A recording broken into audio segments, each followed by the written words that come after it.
Hello, good morning po sa atin lahat mga kapatid. Nandito na naman po si Malo de los Santos para po magbigay ng opinion o reaction dito po sa EDSA. At lalong-lalo na po dito kay Edo na talaga naman po yung mga titas at mga sponsor po ay nagagalit po kay Edo. Sa anong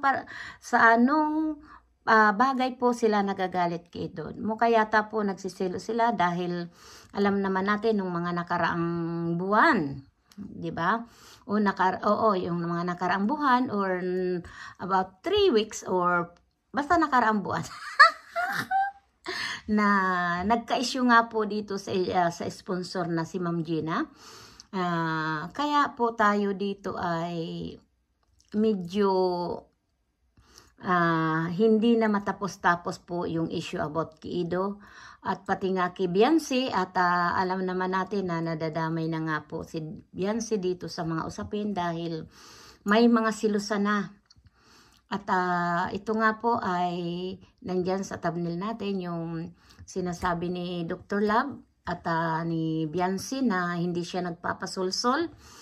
Iyan po ay maraming usapin. Ang dami natin na nakikitang fake news na account ni nanay ni Beyonce na ayun nga daw na nag-comment na kung ano-ano din. Pero yun po ay hindi namin yun po ay ina-highlight. Lalo na po ako dahil alam ko naman na walang katotohanan. Dito po sa mga titas na nagagalit kay Edo na ayaw na nila na kahit nga daw ang mga titas ayaw nang papuntahin sa Hong Kong si Beyonce. Ito lang ang masasabi ko dahil sa live ni Kalinga Prab, sinabi ni Kalinga Prab kung hindi kasama si Beyonce, hindi na lang sila pupunta. Bakit? Gaano pa sila sa Hong Kong? Masayang na rin yun po yung ginastos daw nila pero hindi na siya sasama, sabi ni Kalinga Prab. Ito ay talaga pong usapin na talagang seryoso na dapat ito ay pinag-uusapan ng mga sponsor at ito po si Edo. At bakit tayo dapat natin magsilos kung ano po? Dahil alam naman natin po si Edo, iyan po ay charity vlogger. At ang masasabi ko, opinion ko po mga kapatid, wala ako dito pinapanigan. Neutral lang po ang sasabihin ko sa inyo na tungkol dito sa sponsor at kay Edo. Alam niyo po mga kapatid, sana po wag niyong pangimasukan ang personal na buhay ni Edo. No? At tayo po ay sponsor lang. Wala tayong karapatan na magsilos kung sino man po yung pinakikisamahan ni Edo. Wala tayong karapatan po. Nandiyan tayo para tumulong dahil nga gusto niyong tulungan ang love team ni Beyonce at ni Edo. Pumasok kayo bilang isang sponsor or titas. Dapat niyo po ay palagay ang kalooban niyo. Buo ang kalooban niyo na kayo po lang ay tumulong. Tutulungan nyo dito po sa pabahay ni Beyonce.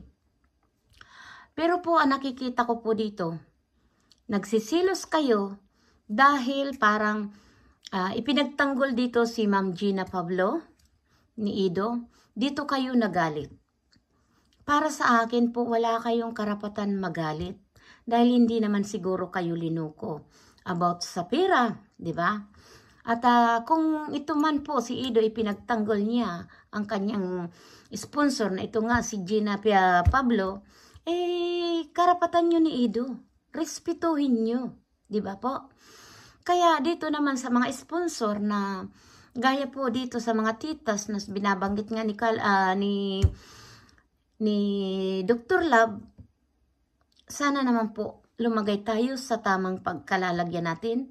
Kung talaga tayo po ay tumulong na lang, na walang ingay. Kung ayaw nyo na kay Edo, wag na kayong maingay, wag na kayong magpapahayag pa na kung ano-ano, dahil kayo po mismo ang masisira. Dahil ang alam ko, kayo po ang kusang loob na lumapit na para tumulong dito kay Edo, diba?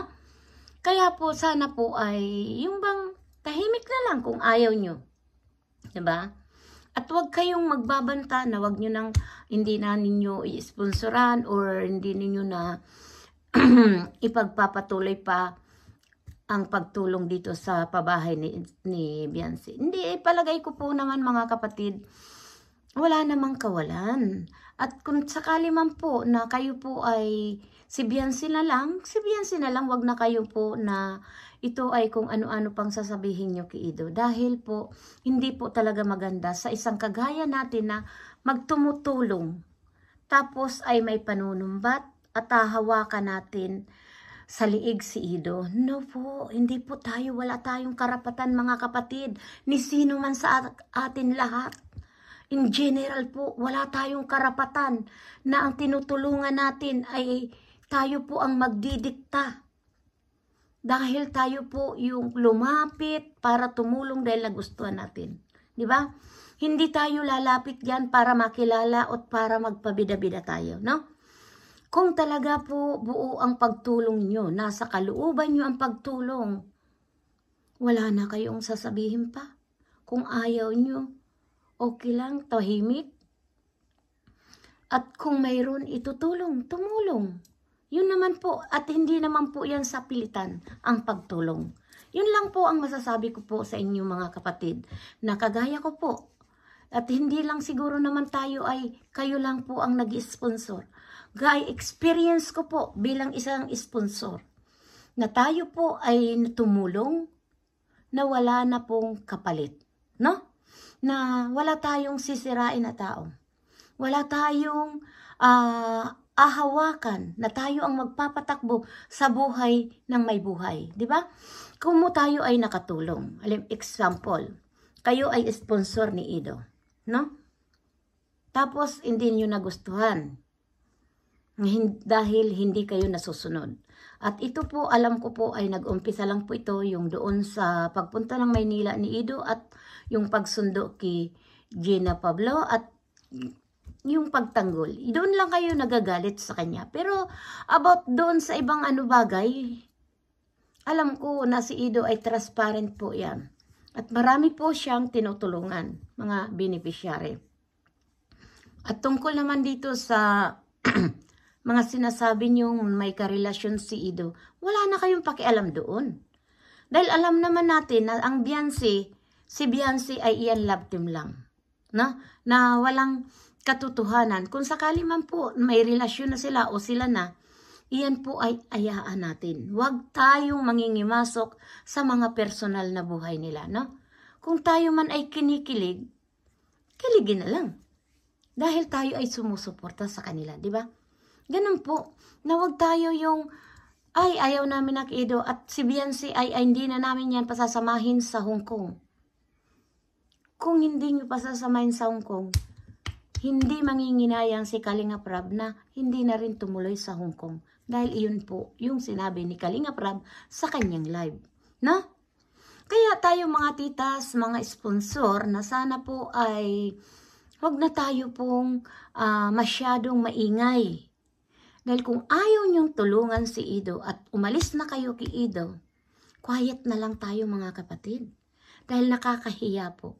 Nakakahiya na tayo po ay tumutulong o sponsor na gusto natin tayo ang magpapatakbo na sa buhay ng may buhay. No? Like Ido. No? Kaya hindi natin din masisisi si Dr. Love kung ganun siya magsalita. Dahil siyempre, mga kasamahan nila po yan si Ido at kilalan po nila si Ido at alam nila po kung ano po talaga ang totoo. No? Ganun po. At sana naman po ay ito ay mga aral na sa atin. At ako, saludo talaga ako doon sa mga sponsor na tahimik na kahit po ay imudmud na nila ang kanilang pera, tahimik at masaya sila kung ano po yung ginagawa nila.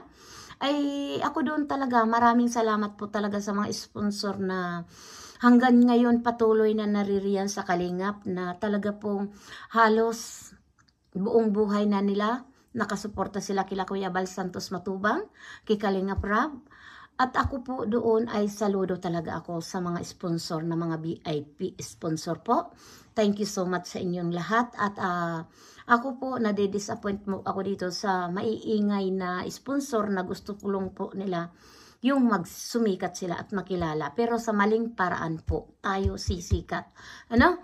At kung talaga naman po yung totoo, bukal sa kalooban yung tumulong na lang na tayo po ay walang ihintayin na kapalit. Yun lang po mga kapatid. Ako, sinasabi ko sa inyo dahil ang sinasabi nga nila Jam, kaya ko lang daw po ay alimango. Di ba? Pero po, magtanong kayo sa palengke or sa market kung magkano po ang halaga ng alimango. No? Hindi basta-basta makakakain ang normal na tao, yung pamumuhay na tatrabaho tayo, pambili lang natin ng bigas, hindi kaya pong bumili. Ngayon nga po, magkano ang kilo ng isda po? No? Kami po ay alam ko dahil kami namimili ng mga isda, alimango, hipon, supo. Yan po ang hanap buhay ng aking kapatid. Kaya, at alam ko rin po kung magkano ang halaga ng isda dahil kami po ay mangdaragat ang pamilya namin. Yun lang po. At wag tayo kung ano man ang naitulong natin, wag natin lalanglangin. Dahil tayo po ay kusang loob tumutulong, no?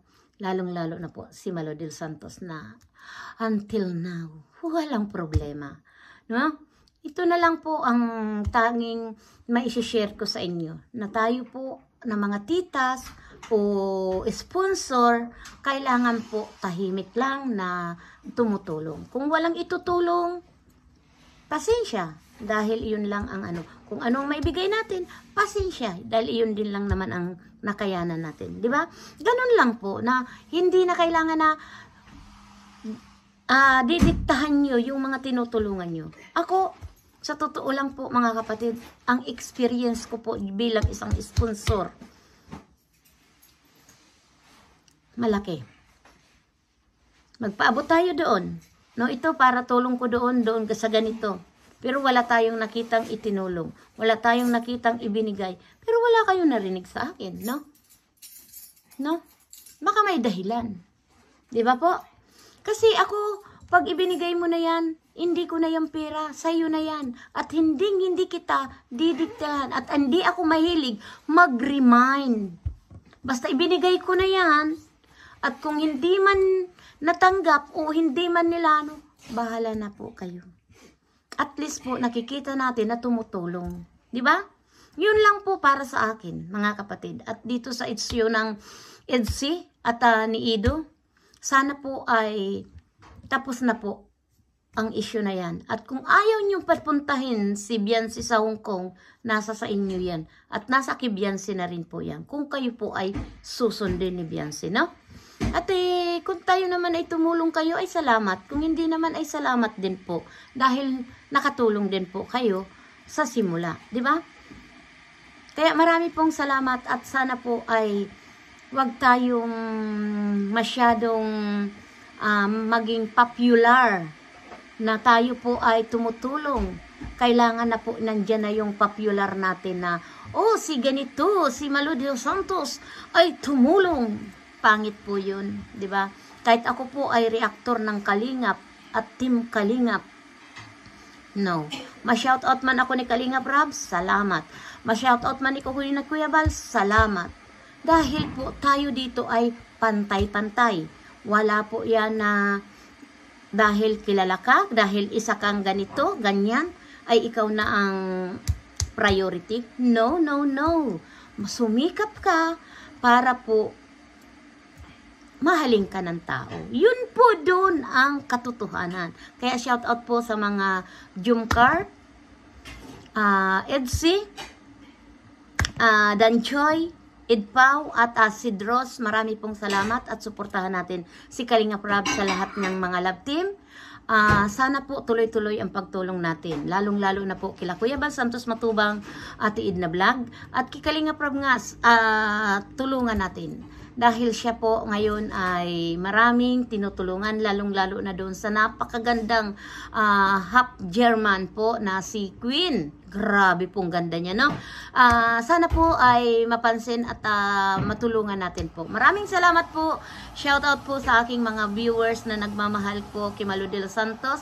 At Misyang, shout out po sa iyo at talagang proud na proud ako sa iyo dahil napakabuti mong founder. At sa mga titas na VIP ng Jumcar, thank you so much.